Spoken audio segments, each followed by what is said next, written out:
வணக்கம்.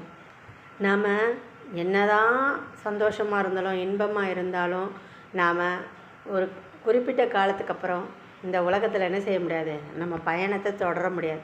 நம்மளுடைய இந்த அழகான அற்புதமான உடலை இந்த பூமியில் விட்டுட்டு புழுவுக்கு இரையாக்கிட்டு தான் நாம் என்ன செய்ய போகிறோம், இறைவனை நோக்கி போகிறோம். இறைவனை நோக்கிலாம் போகவே முடியாது, ஏன்னா அது பல மடங்கு தூரம். அப்போ நாம் இந்த உயிரை மட்டும் எடுத்துக்கிட்டு ஏதோ ஒரு உலகத்துக்கு போகிறோம். அந்த உலகமும் இந்த பூமி மாதிரி தான் இருக்குதுங்கிறாங்க. அப்போ அந்த உலகத்தில் இங்கே செஞ்ச தவறுகளுக்கு அங்கே தண்டனை உண்டுங்கிறாங்க. அது தண்டனைன்னு கூட சொல்ல மாட்டுறாங்க. அங்கே போய் நீங்கள் அதை லைப்ரரி மாதிரி ஸ்டடி பண்ணிவிட்டு, நீ இந்த தவறெல்லாம் பூமியில் செஞ்சுருக்க, திருப்பி உனக்கு இந்த மாதிரி தண்டனை சொல்லிவிட்டு அதை ரீட் பண்ணிவிட்டு திருப்பி நாம் இன்னொரு ஜீவனாக உயிராகத்தான் நாம் இந்த பூமியில் பிறக்கிறோம் அப்படின்றது சொல்கிறாங்க. இதை நான் சொல்லலை, கேட்டு படித்து சொல்கிறாங்க. அப்போது நாம் மறுபடியும் பிறப்பெடுப்போன்றது உண்மைன்னு ஊர்ஜிதமாகுது.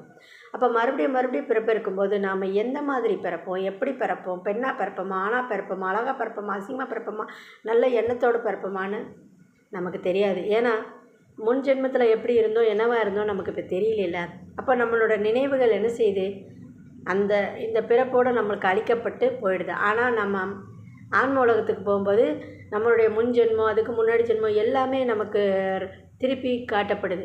அப்போ இந்த ஜென்மத்தில் நீ பண்ண பாவத்துக்கு திருப்பி அடுத்த ஜென்மத்துக்கு நீ போகிறாய் என்பது தான் உண்மையான விஷயமா இருக்குது.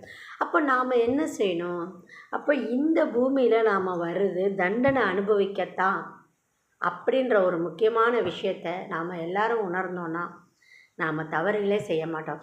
இது பூமி சொர்க்க பூமி, இதில் தான் நாம் துரோகம் பாவம் எல்லாம் செஞ்சு அனுபவித்து பெரிய மாளிகை வீடு கட்டி வாழணும்னு நினைக்கிறோம். நீங்கள் நினச்சி பாருங்கள், உங்கள் காசு உங்களோட பொருளை நீங்கள் சம்பாரிச்சது, ஏன் உங்களால் ஒரு தூசியை கூட நீங்கள் போகும்போது மேலே தூக்கிட்டு போக முடியல? இங்கே தானே விட்டுட்டு போகிறீங்க. உயிர் மட்டும்தானே மேலே போகுது. அங்கே போனவுடனே நீங்கள் என்னென்ன பாவ புண்ணியம் பண்ணீங்கன்றது அங்கே தானே பார்க்கப்படுது. அப்போ நீங்கள் என்ன செய்யணும், இது நிரந்தரமான உலகம் இல்லை, நம்மளோட பாவ புண்ணியம்தான் நிரந்தரமானது. அப்போ நாம் அது கேட்டது போல் நல்லதை செய்யணும், நல்லதை சிந்திக்கணும், இறைவனை சிந்திக்கணும். உங்கள் இறைவன் எதுவாக இருந்தாலும் சரி, எல்லா இறைவனும் ஒன்று தான் சொல்கிறாங்க, அன்பே கடவுள்.